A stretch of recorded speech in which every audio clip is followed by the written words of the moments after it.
주시는 하나님의 말씀은 갈라디아서 5장 25절에서 6장 5절까지 말씀입니다.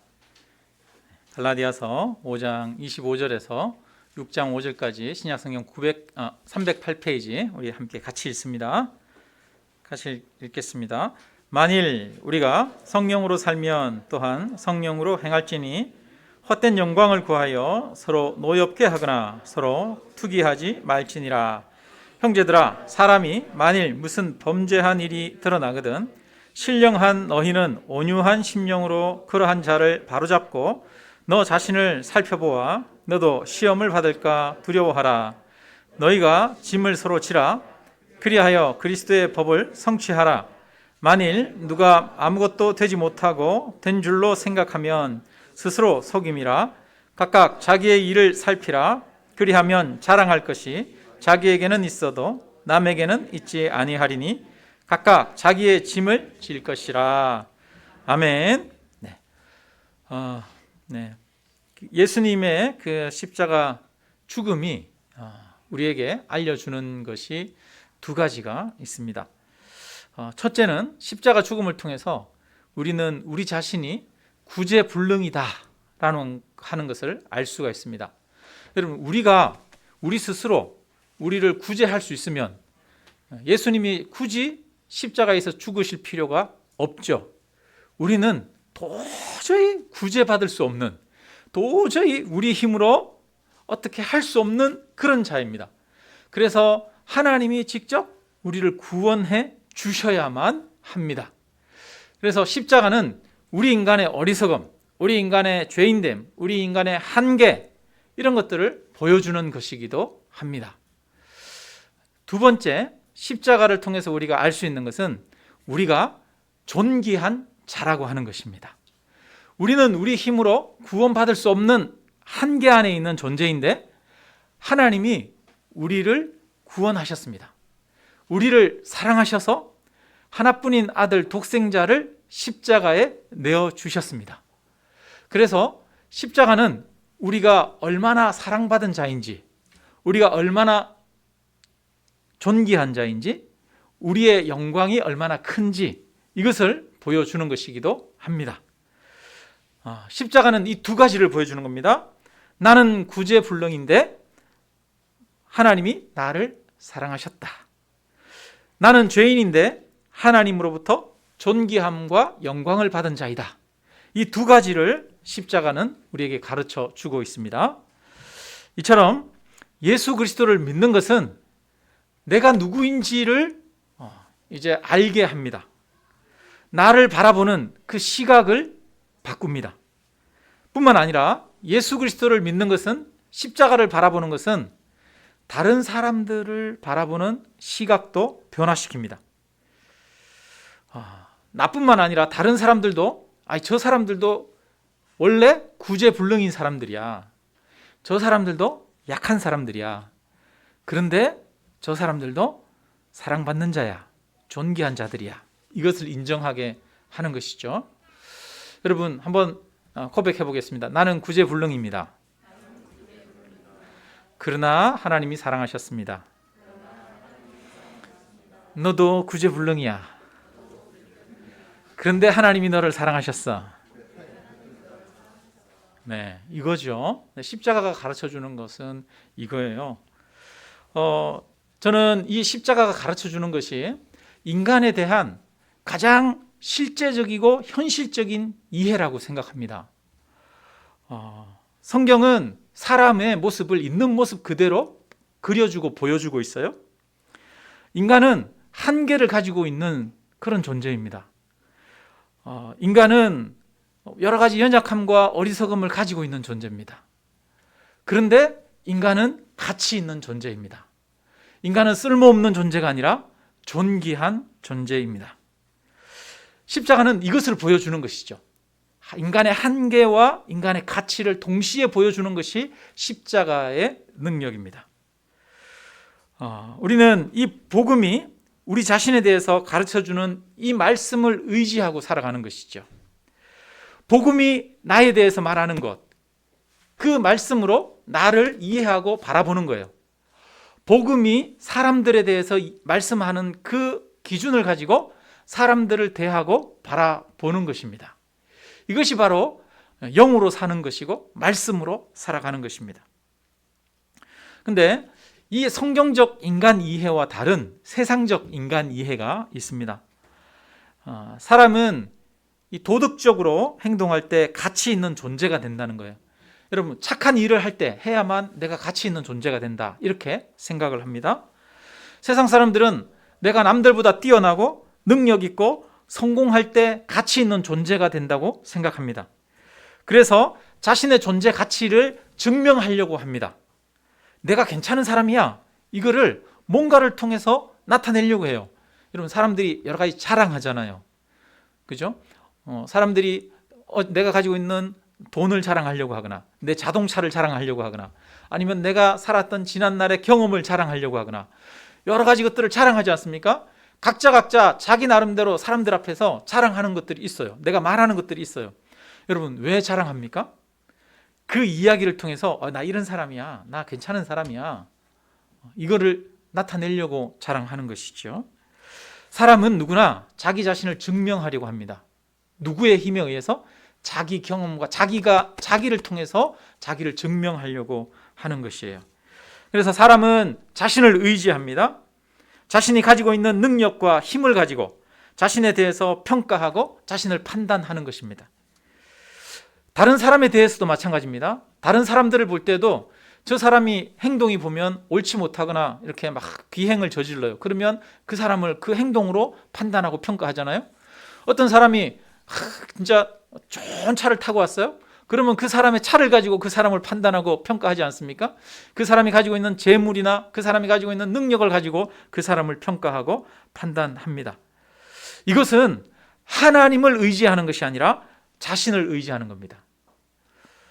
갈라디아서 5장 25절 26절을 보면 우리 같이 한번 읽어볼까요? 같이 읽습니다. 만일 우리가 성령으로 살면 또한 성령으로 행할지니 헛된 영광을 구하여 서로 노엽게 하거나 서로 투기하지 말지니라. 여기 보니까 성령으로 살아가는 사람은 헛된 영광을 구하지 말라는 거예요. 그죠? 그러면 헛된 영광을 구하는 사람들은 어떻게 돼요? 서로 노엽게 하거나 서로 투기하는 일이 생긴다는 거예요. 사람은 여러분 영광을 구합니다. 높아지기를 원하고 남들로부터 인정받기를 원하고 또 다른 사람들보다 뛰어나기를 원합니다. 여러분들도 그렇지 않습니까? 칭찬받고 싶죠. 인정받고 싶죠. 내가 남들보다 여러 가지 것들을 많이 가지고 싶지 않습니까? 자신의 가치를 스스로 증명하고 싶은 마음이 있어요.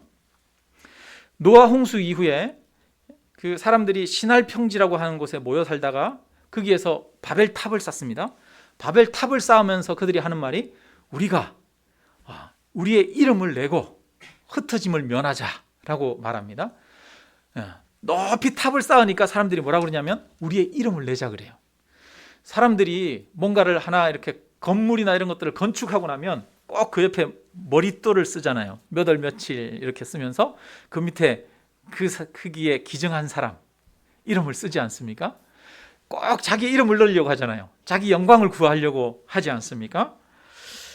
이처럼 사람 안에는 자기가 한 일을 나타내려고 하는 마음이 사실은 그 속에 있어요.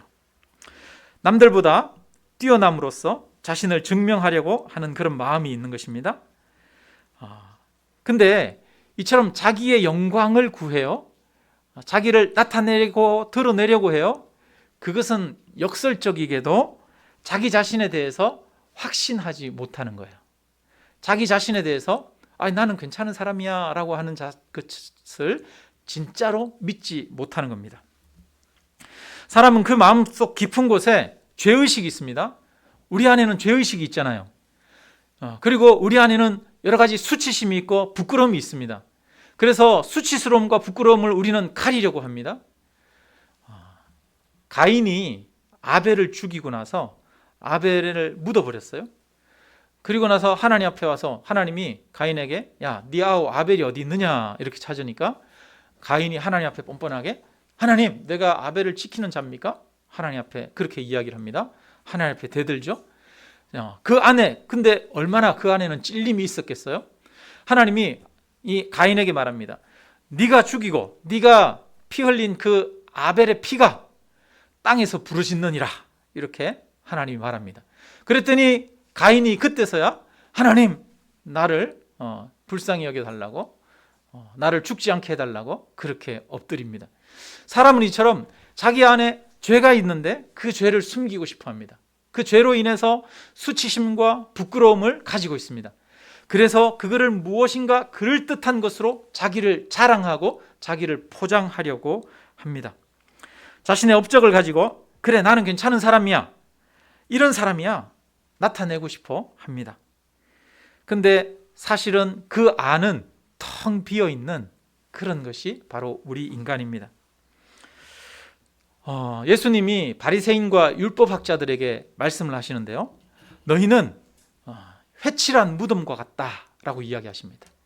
바리새인들이 옷도 거룩하게 입고 뿐만 아니라 그들은 시장에서 하나님 앞에 서서 기도하고 구제도 많이 하고 하나님의 말씀도 열심히 외우고 말씀들을 살려고 막 노력을 했어요. 근데 그런 바리새인들을 향해서 예수님이 말합니다. 너희는 회칠한 무덤과 같다. 그 안에는 지금 시체가 있어요. 부정한 시체입니다. 썩어 있어요. 그런데 겉은 하얗게 아름답게 꾸며 놓았어요. 회칠한 무덤이에요. 우리의 여러 가지 외모로, 예를 들어서 우리가 가지고 있는 학력이나 우리가 가지고 있는 재물이나 우리가 가지고 있는 도덕이나 우리가 가지고 있는 여러 가지 능력으로 우리는 우리 자신을 꾸미려고 합니다. 그래서 이것을 뭐라 그러냐면 겉을 꾸미는 것을 헛된 영광이다 그럽니다. 여러분, 회칠한 무덤, 헛된 영광이에요. 겉은 아름답게 꾸몄지만 속은 썩어 있기 때문에 하나님 앞에서 그것은 부정한 것입니다. 받아들여질 수 없는 거예요. 그래서 헛된 영광이다 라고 말합니다. 가짜 영광이에요. 가짜 영광. 그래서 자기 능력이나 힘이나 지위 같은 것들로 자신을 나타내려고 하는 것은 헛된 영광을 구하는 겁니다. 남들보다 뛰어나서 남들보다 칭찬받고 인정받아서 내가 괜찮은 사람이라고 하는 것을 증명하려고 하는 것은 여러분 헛된 영광을 바라는 거예요. 헛된 영광. 26절을 보면 다시 한번 26절을 읽어보겠습니다. 같이 읽습니다. 헛된 영광을 구하여 서로 노엽게 하거나 서로 투기하지 말지니라. 여러분, 서로 노엽게 하거나, 그죠? 또 서로 서로 화나게 해요. 서로 화나게 하거나 서로 투기하는 이유가 뭔지 알 수 있어요. 서로 시기해요. 질투해요. 여러분, 왜 시기하고 질투하고 서로 싸우고 서로 화를 내요? 뭐 때문에? 헛된 영광을 구하기 때문이라는 거예요.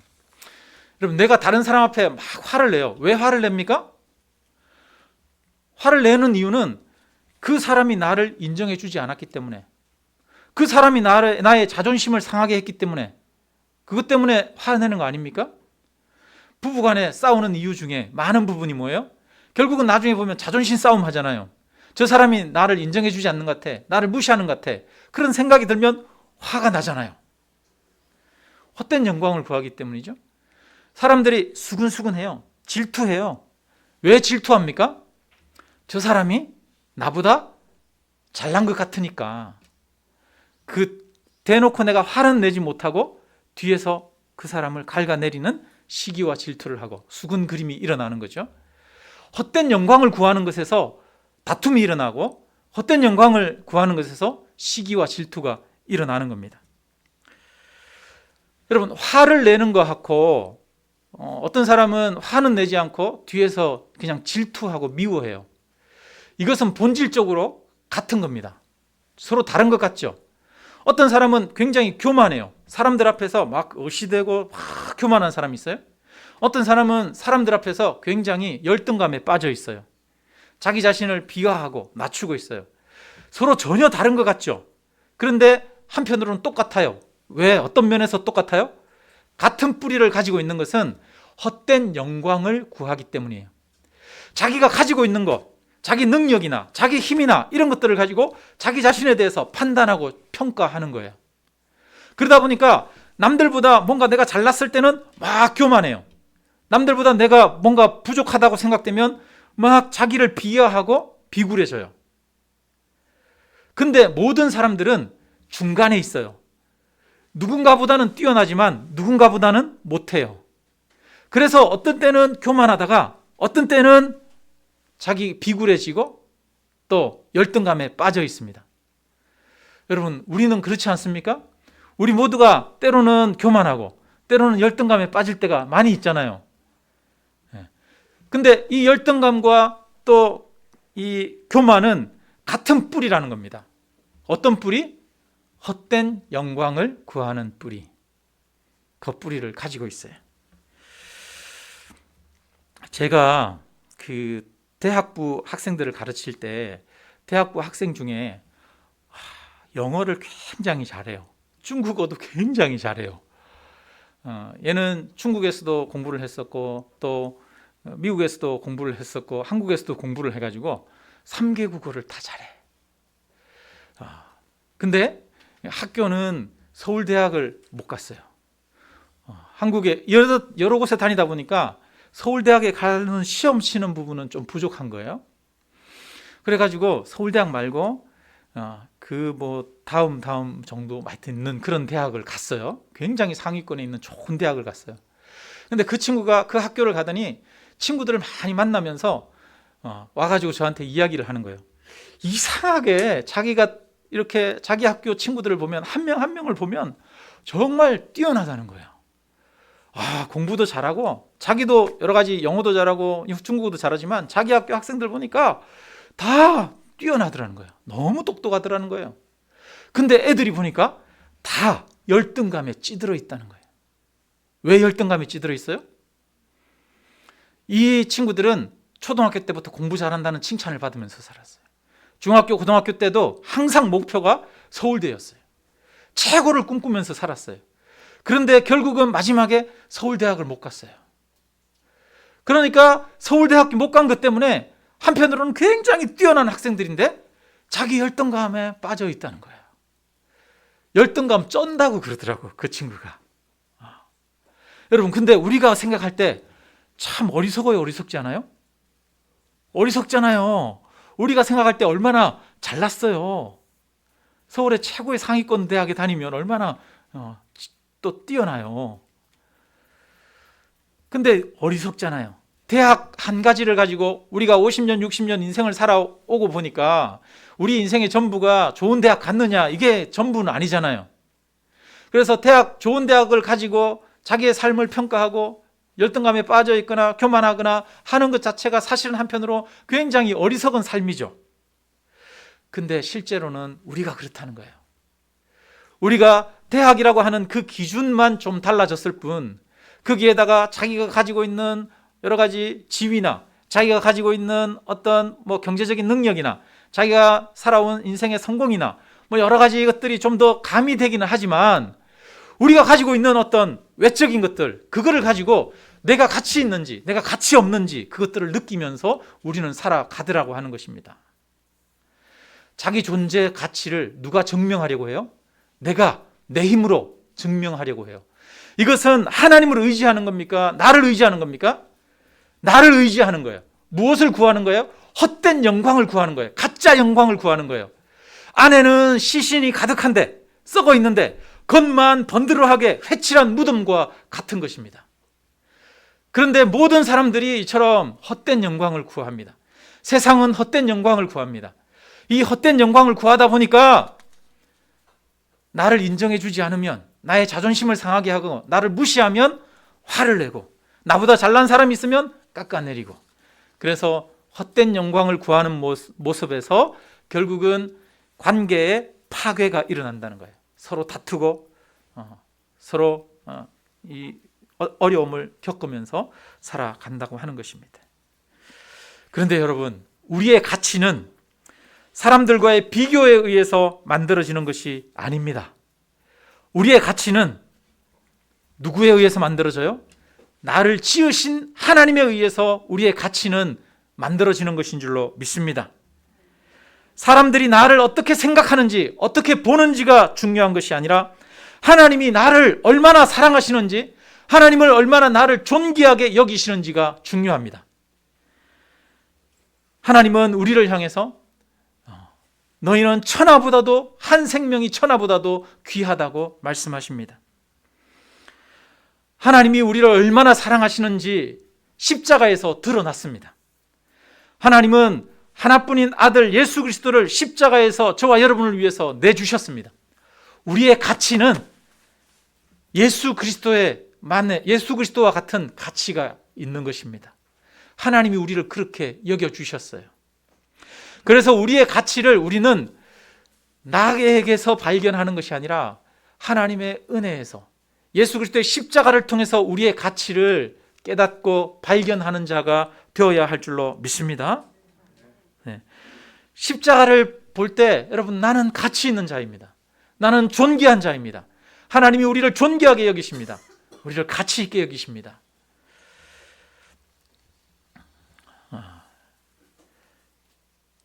이 십자가를 아는 마음으로 타인을 바라보는 거예요. 다른 사람을 바라보는 거예요.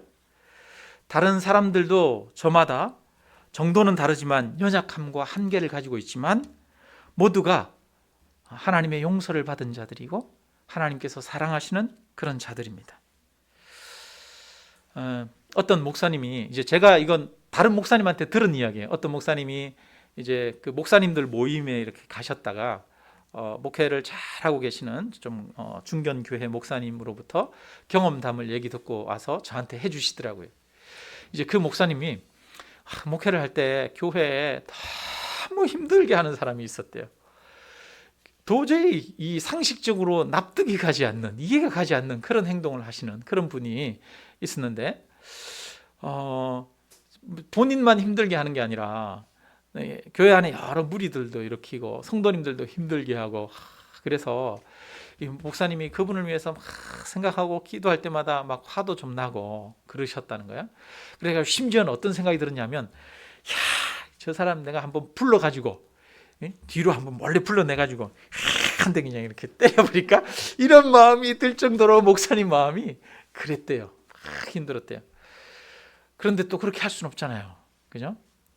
그러다 보니까 목사님이 그걸로 인해서 괴로워하면서 어떻게 하면 좋을까 막 그렇게 고민하고 있는데, 어떤 마음이 들더라는 거예요. 하나님이 그러시는 것 같더라는 거예요. 하나님이, 야, 너는 내가 사랑하는 아들을 너한테 맡겼는데 왜 너는 그 사람을 그렇게 미워하느냐, 이런 말씀을 하시는 것 같더라는 거예요. 그 마음이 딱 드니까 이 그동안에 그 사람에 대해서 이해할 수 없다라고 그러면서 확 미워하고 그랬던 마음이 확 찔리는 거죠. 그러면서 하나님이 사랑하시는 사람을 그 목사님에게 맡겼는데 미워했다는 그 말을 듣고, 내가 저분이 하나님이 사랑하시는 사람이구나, 저 사람을 내가 더 품어야 되겠구나, 그렇게 생각하면서 목회를 잘 감당하셨다고 하는 그런 이야기를 들은 적이 있어요. 여러분, 무슨 말이에요? 나는 연약함과 부족함을 가지고 있지만 하나님의 사랑받은 자입니다. 존귀한 자입니다. 마찬가지로 내 앞에 있는 이 사람들도 연약함과 참 부족함을 가지고 있고 추악하기도 하고 더럽기도 하지만 한편으로 하나님의 사랑을 받은 자입니다. 존귀한 자들입니다. 그런 시선으로 타인을 대하는 거죠. 그래서 이 복음의 능력은 사람들과의 아름다운 관계를 맺어갈 수 있는 능력이 되는 겁니다. 세상에 헛된 영광을 구하면 거기에서 뭐가 나요? 다툼이 나오고 거기에서 시기가 나오는 거예요. 그런데 복음으로 사람을 바라볼 수 있게 되면 그때부터 관계를 맺어갈 수 있는 능력이 생기는 것입니다. 그래서 이제 6장 1절부터 5절에는 교회 안의 성도들 간의 관계에 대해서 이야기를 합니다. 한번 같이 읽어보겠습니다. 6장 1절 우리 한번 읽어보도록 하겠습니다. 같이 읽습니다. 형제들아, 사람이 만일 무슨 범죄한 일이 드러나거든 신령한 너희는 온유한 심령으로 그러한 자를 바로잡고 너 자신도 살펴보아 너도 시험을 받을까 두려워하라. 아멘. 여러분, 사람이 만일 무슨 범죄한 일이 드러나거든, 이렇게 말해요. 교회 안에 어떤 사람이 굉장히 잘못한 일이 드러났어요. 어떤 범죄한 일이 드러났어요. 여러분, 교회 안에 누군가가 어떤 잘못을 했어요. 그러면 우리는 어떻게 합니까? 만약에 누가 잘못했을 때 그 사람한테 가서 야, 그러면 안 돼, 이렇게 잘 이야기하시는 스타일이세요? 잘 얘기 안 하시는 스타일이세요? 여러분, 교회 안에서 서로 잘못할 때 잘못한 거에 대해서 얘기하는 게 쉬워요? 어려워요? 어렵죠. 어려워요. 이게 오늘날 개인주의화된 사회에서는 더 어렵다고 합니다. 우리나라보다도 미국이나 서양에서는 이런 거 더 어려워요. 요즘 코로나 때문에 다 마스크를 썼잖아요. 우리나라는 마스크 쓰는 거에 대해서 저항은 별로 없었어요. 그런데 미국이나 이런 데 사람들 보고 야, 마스크 써, 이러니까 마스크 썼어요, 안 썼어요? 마스크 쓰라 그러는데도 왜 내가 마스크 써야 돼? 그러면서 안 쓰는 거예요. 왜? 마스크 쓰고 안 쓰고는 내 맘이라는 거예요. 개인주의죠, 개인주의. 미국 사회는 개인주의가 극대화돼 있죠. 개인의 자유를 침해하는 것을 아주 극단적으로 싫어합니다. 그런 사회 속에서 친구가 뭔가를 잘못했어요. 누군가 뭔가를 잘못했어요. 자기 주변에 있는 사람이 잘못하고 있는 걸 보면서 야, 너 그러면 안 돼, 이런 이야기를 하는 게 쉬울까요? 어려울까요? 미국 사회에서는 그거를 이야기하는 게 그렇게 힘들다는 거예요. 다른 사람한테 너 잘못했어, 너 안 돼, 고쳐, 이렇게 얘기하는 게 힘들다는 거예요. 우리가 교회 안에서 지금 한국 사회에서 살아갑니다. 교회 안에서 성도들끼리 뭔가 잘못하는 게 있어요. 성도들끼리 너 야, 그러면 안 돼, 너 그거 고쳐, 이렇게 얘기하는 거 쉬워요? 어려워요? 그럼 그런 이야기 못 합니다. 그런 얘기 잘못하면 관계 깨지는 거예요.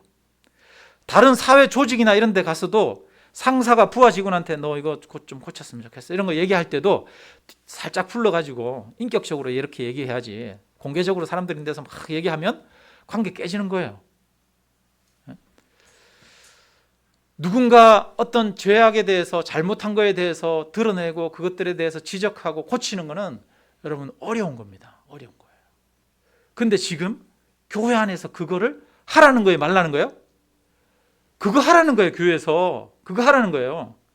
1절 다시 한번 읽어봅니다. 1절 같이 있습니다. 형제들아, 사람이 만일 무슨 범죄한 일이 드러나거든 신령한 너희는 온유한 심령으로 그러한 자를 바로잡고 너 자신을 살펴보아 너도 시험을 받을까 두려워하라. 교회 안에 어떤 범죄하는 사람이 있어요. 그럼 그 사람을 바로잡아요, 바로잡지 않아요? 바로잡으라는 거예요. 바로잡으라는 거예요. 바로잡을 수 있는 능력이 어디에 있다? 예수 그리스도의 복음에 있다는 거예요. 신령한 너희는 이라고 말합니다. 신령하다고 하는 것은 예수 그리스도의 복음을 의지하는 거죠. 말씀을 의지하는 거예요. 내가 내 힘으로 의로워지는 것이 아니라 하나님의 은혜로 나는 한계 있는 자고 안에 있는 자고 연약한 자인데 하나님이 나를 사랑하셨다라고 하는 것을 인정하는 자들이 신령한 자들입니다. 이 하나님의 복음을 아는 자들은 다른 사람의 허물도 바로잡을 수 있는 거예요. 여러분, 누군가가 나의 죄를 지적해요. 나의 허물을 이야기를 해요.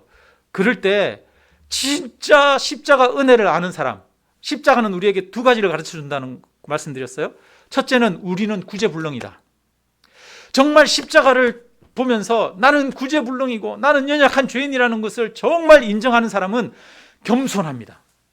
누군가 나의 허물을 이야기를 할 때 그거 좀 고쳤으면 좋겠어, 안 그랬으면 좋겠어 라고 이야기할 때 기분 나빠하지 않아요. 그래요, 내가 부족함이 많죠. 내가 연약함이 있는 나는 죄인입니다. 자기를 받아들이고 인정해요. 인정해요. 자기가 여러 가지 문제가 있음에도 불구하고 내가 하나님의 사랑받는 존재라고 하는 사실을 알기 때문에 자기 자신의 허물에 대해서 인정하는 것이 부끄럽지 않아요. 부끄럽지 않아요. 뿐만 아니라 그것을 지적하는 사람은, 여러분, 남들에 대해서 뭔가 잘못을 지적해 주는 거 굉장히 힘듭니다. 여러분, 제가 우리 성도님들이 어떤 그 마음에 안 드는 어떤 모습들이 있을 때 그 잘못에 대해서 잘 얘기하는 사람 같아요? 얘기를 잘 안 하는 사람 같아요? 어떤 사람 같습니까? 성도님들 어떻게 느끼시는지 모르겠는데요. 제가 느끼는 저 자신이랑 성도님이 느끼는 저의 모습이랑은 좀 다를 수 있는 것 같아요. 근데 저는 사실은 그 다른 분들에 대해서 어떤 것들을 이야기하는 거, 잘못에 대해서 지적하는 거를 굉장히 힘들어하는 사람이에요. 그거 굉장히 잘 못해요. 왜 못하는지 아세요? 내가 이 얘기하면 저 사람이 뭐 할까 봐? 우리 교회 떠날까 봐. 내가 이 얘기하면 저 사람이 상처받을까 봐. 그런 얘기 못해요. 잘 못해요. 내가 이 얘기하면 저 사람이 날 싫어할까 봐. 우리는 싫은 소리 못합니다. 잘. 그러면 싫은 소리 못하는 이유가 그 사람을 사랑하기 때문이에요? 아니면 나를 사랑하기 때문이에요? 그 사람을 사랑하기 때문이 아니라 나를 사랑하기 때문이에요. 다른 사람들의 칭찬에 내가 의존하기 때문이에요. 헛된 영광을 구하기 때문이에요. 예수 그리스도 십자가 안에서 다른 사람이 나를 인정하지 않아도 내가 얼마나 존귀한 자인지, 얼마나 영광스러운 자인지를 신뢰하고 믿지 못하기 때문에, 다른 사람들을 의지하기 때문에 사람들에게 싫은 소리 못하는 거예요. 여러분, 사람들에게 싫은 소리 못하는 사람들, 여러분 자기가 성격이 좋아서 사람들에게 싫은 소리 못하는 줄 아십니까? 아닙니다. 남들에게 싫은 소리 잘 안 하는 사람들, 착한 것 같은 사람들, 여러분 그 사람이 정말 인격적으로 성숙해서 착한 줄 아십니까? 아닙니다. 헛된 영광을 구하기 때문이에요. 사람에 의존하기 때문이에요. 사람에게 의존하지 않는 사람은 마음에 하나님을 의지하기 때문에 담대함이 있습니다. 타인의 허물을 보면서 이야기할 수 있습니다. 그런데 타인의 허물을 보면서 이야기하는데 그냥 지적하듯이 이야기하는 게 아니에요. 왜? 타인을 보면서 저 사람도 정말 인간이기 때문에 한계가 있는 사람이다. 구제불능인 사람이다. 나만 구제불능인 게 아니라 저 사람도 구제불능이다. 그런데 하나님이 저 사람도 사랑하신다. 이것을 알기 때문에 타인의 허물에 대해서 이야기할 때 그 사람을 존중하는 마음으로, 사랑하는 마음으로, 온유한 심령으로 바로 잡아주는 거예요. 바로 잡아주는 거예요. 그래서 공동체 안에는, 정말 예수 그리스도의 복음이 있는 공동체 안에는 서로 간에 성숙이 있습니다. 성장이 있어요. 변화가 있는 거예요. 인격적으로 자라가는 거예요. 함께 자라가는 거예요. 인격적으로 함께 자라가지 않는 이유는 우리 안에 어쩌면 예수 그리스도의 십자가 은혜만을 붙드는 그 복음이 부족하기 때문이에요. 그래서 적당히 자기를 가리고 적당히 자기를 치장하면서 적당한 관계 속에서 교회에서 함께 걸어갈 때가 참 많습니다. 오늘 본문에 보니까 이렇게 말해요. 너희가 짐을 서로 지라. 그리하여 그리스도의 법을 성취하라. 이렇게 말합니다. 여러분, 짐을 서로 지라는 것은 어떤 사람이 어려움을 겪을 때 그 사람의 어려움을 이렇게 도와주라, 이런 의미도 있는데, 그런 의미뿐 아니라 그 위에 나오는 내용을 말하는 거예요. 다른 사람들이 범죄하는 것이 드러나거든 그것을 바로잡는 것, 이것을 서로 짐을 지는 거라는 거예요. 그리고 뿐만 아니라 자기 짐을 지라는 건데, 자기 짐은 자기 자신을 바로잡는 것, 자기 자신의 허물을 바로잡는 것, 이것을 자기 짐을 지는 거예요. 여러분, 우리 교회는 어떻습니까? 서로 짐을 잘 지는 공동체 같습니까? 아니면 서로 잘 짐을 지지 않는 공동체 같습니까? 서로에게 허물과 약점이 있을 때 그를 정말 사랑하는 마음으로, 야, 너 그렇게 하면은 너 스스로 네가 오히려 더 어려우실 것 같아. 너를 위해서 그거를 고쳤으면 좋겠어. 그렇게 안 하는 게 너를 위해서 좋을 것 같아. 이렇게 잘 얘기하는 공동체 같습니까? 잘 얘기하지 않는 공동체 같습니까? 오늘날 한국 교회는 대부분 이거 잘 얘기 못 하잖아요. 여러분, 우리도 사실은 얘기 못 하잖아요. 우리가 무엇을 의지하기 때문입니까? 우리를 사랑하시는 하나님의 은혜, 우리를 존귀하게 여기시는 예수 그리스도의 사랑, 우리가 영광스럽고 우리가 가치 있는 자라는 사실을 믿지 못하기 때문에, 내 형제가 얼마나 아름답고 얼마나 존귀하고 얼마나 가치 있는 자를 안다면, 저기 내 앞에 있는 내 형제가 다이아몬드예요. 근데 다이아몬드에 뭐가 묻었어요. 그러면 그 다이아몬드에 뭐 묻은 거를 닦아줍니까? 안 닦아줍니까? 다이아몬드에 뭐가 묻었으면 다이아몬드 묻은 거 닦아주잖아요. 우리가 서로가 다 다이아몬드예요. 하나님의 사랑을 받은 자예요. 그럴 경우에 서로가 서로를 사랑하는 마음으로, 짐을 지는 마음으로 서로를 이렇게 세워주고, 그렇게 해서 공동체가 아름다운 관계 속에서 성장해 간다는 겁니다. 여러분, 좋은 교회는 그냥 화기애애하고 분위기 좋고 재미있고 이런 교회가 좋은 교회가 아니라, 복음, 예수 그리스도의 복음 안에서 함께 그리스도의 법을 성취하는, 함께 성숙해져 가고 성장해 가고 인격적으로 자라가는 교회가 진정으로 좋은 교회인 줄로 믿습니다. 그리고 이것을 가능하게 하는 것은 오직 예수 그리스도의 복음입니다. 예수 그리스도의 복음은 관계를 성숙하게 합니다. 사람을 성숙하게 합니다. 헛된 영광을 구하는 것, 복음이 아니라 나를 의지하고 세상을 의지하는 것은 그 관계에 서로 분내고 다투고 시기하는 것들이 나타나게 하는 거예요. 그러나 복음은 이처럼 정말 아름다운 관계를 맺게 합니다. 마지막으로 한 가지만 한번 우리 더 보도록 하겠습니다. 13절 14절 우리 같이 한번 읽어보겠습니다. 할례를 같이 읽습니다. 13절 14절 시작. 할례를 받은 그들이라도 스스로 율법은 지키지 아니하고 너희에게 할례를 받게 하려 하는 것은 그들이 너희의 육체로 자랑하려 함이라. 그러나 내게는 우리 주 예수 그리스도의 십자가 외에 결코 자랑할 것이 없으니 그리스도로 말미암아 세상이 나를 대하여 십자가에 못 박히고 내가 또한 세상을 대하여 그러하니라. 아멘. 네, 여기서 여러분 자랑하는 것에 대해서 이야기하고 있어요. 율법을 의지하는 사람들은 자기 육체를 자랑하려고 한다는 거예요. 여러분, 우리가 무엇을 자랑하느냐가 참 중요합니다. 무엇에 대해서 우리는 자부심을 느끼느냐가 중요합니다. 나는 이런 사람이야. 나는 그래도 있잖아. 나는 이렇게 살아가려고 노력하는 사람이야. 그러면서 자기 자신에 대해서 자랑하는 것들이 있죠.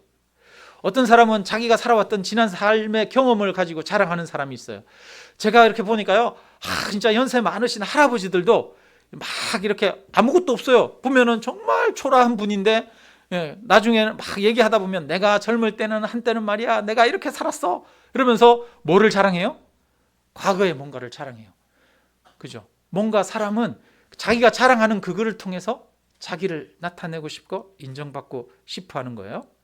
그게 뭐예요? 헛된 영광이라는 거예요. 헛된 영광. 헛된 자랑을 가지고 있어요. 우리는 무엇을 자랑합니까? 자기의 집안을 자랑합니까? 가문을 자랑합니까? 학벌을 자랑합니까? 아니면 재물을 자랑합니까? 자기가 걸어온 삶을 자랑합니까? 근데 바울은 우리가 자랑하는 것, 여러분, 우리가 자랑하는 그것이 바로 내가 의지하는 것이기도 합니다. 그런데 바울은 뭐라고 그러냐면, 우리 14절에 보니까, 그러나 내게는 우리 주 예수 그리스도의 십자가 외에는 결코 자랑할 것이 없나니, 이렇게 말하고 있습니다. 바울은 여러분 이 당시에 최고의 엘리트입니다. 구약 성경을 잘 알고 있는 사람입니다. 그는 자랑할 것들이 많았어요. 그런데 그에게는 의지할 것이 오직 예수 그리스도의 십자가밖에 없는 거예요. 그래서 나는 자랑할 것이 뭐밖에 없다? 십자가 외에는 내가 자랑할 것이 없다라고 하는 것입니다. 십자가를 사랑하는 것입니다. 십자가를 자랑하는 것입니다. 왜 그렇습니까? 예수 그리스도께서 십자가에서 하나님의 사랑을 보여주셨기 때문입니다. 내가 얼마나 존귀한 자인지를 십자가를 통해서 우리에게 보여주셨기 때문입니다. 그래서 바울은 십자가를 사랑했습니다. 십자가를 자랑했습니다. 여러분, 우리가 자랑해야 될 것 한 가지 있습니다. 그것이 무엇입니까? 오직 십자가입니다. 예수 그리스도의 십자가를 바라보아야 됩니다. 예수 그리스도의 십자가를 사랑해야 됩니다. 예수 그리스도의 십자가를 자랑할 때 내가 어떤 존재인지를 알게 되어집니다. 그럴 때 우리 안에 아름다운 관계를 만들어갈 수 있는 능력이 생기는 줄로 믿습니다.